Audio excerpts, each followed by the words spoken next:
Morning, Jones. Phones in the box. Morning. When school starts, phones stop. At this academy in Worcestershire, students hand their mobiles over when they arrive and, unless exempt, don't get them back until they leave at the end of the day, removing the distraction of a smartphone and the dangers they can open up.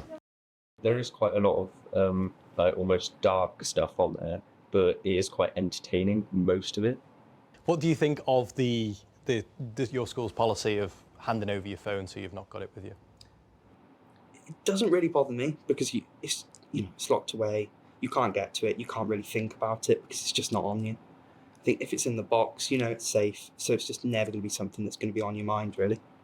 This approach could become the norm if a new bill being introduced to Parliament gets enough backing. It calls for a legal ban on phones in England's schools, tightening up current government guidance. The policy here has been in place since 2010. Teachers say the benefits are clear. I think we see it in social time, actually, that the children they're not scurrying to toilets, they're not leaving lessons to toilets to check. They are at break, sitting down, eating, playing cards, playing Uno, running around, kicking football.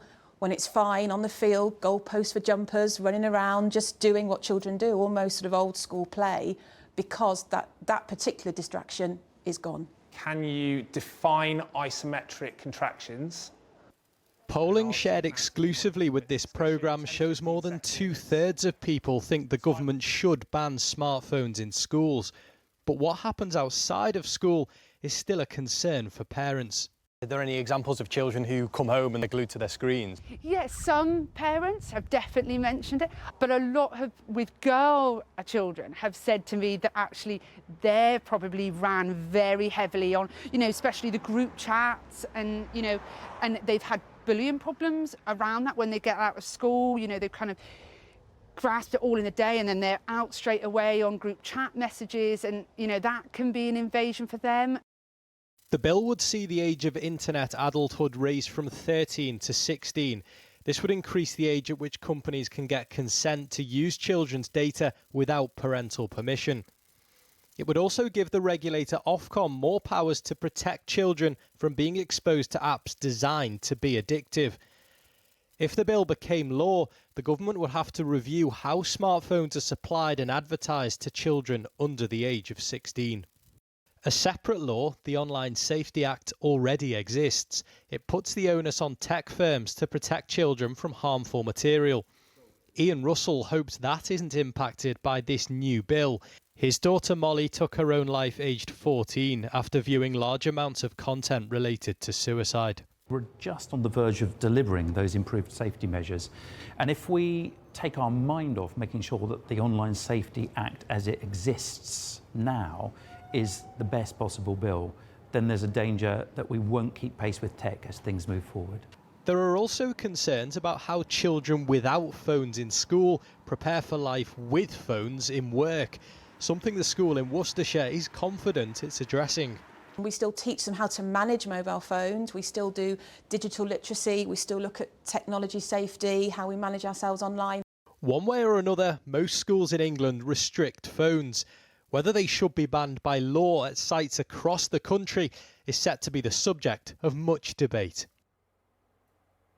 Well, Josh MacAlister joins us from Central Lobby in the Palace of Westminster now. Good evening, thanks for joining us. The government, in response to our report, has said legislating for an outright ban would remove the autonomy from head teachers. Most schools are already doing this, so what's the point of your bill? Well, look, this is the start of a campaign of persuasion. We're seeing countries all around the world take bold action to address this issue of children being addicted to doom scrolling and spending far too many hours on their smartphones. The specific measure, and it's only one of the measures that I'm putting forward, but the specific measure about use in schools and making the guidance statutory is backed by teaching unions and it's backed by a large number of multi-academy trust chief executives, because head teachers want that legal confidence to make it really clear that schools should be phone-free zones. Sure, that's at school, and as you said, there are countries around the world that are starting to legislate that as well. That's a popular move. But what about out of school? As soon as you get out of school, kids are on their phones. There's a risk of cyberbullying with girls, body shaming, all of those sorts of issues. They still have that just after 3:30 or 4. Exactly, and that's why the bill proposes raising the age of effectively internet adulthood from 13 to 16 to stop social media giants scouring through all that data that feeds algorithms and then pushes content back on kids that keeps them locked on their phones. I want to make sure that if children are going to continue using social media as teenagers on their smartphones, that it's a much less addictive version of those platforms. But doesn't Ian Russell had a point, the father of Molly? He said there's already an act that's in place. If you put another act in place, you could muddy the waters and you're going to take the heat off social media companies, where a lot of people say that's exactly where the heat needs to be.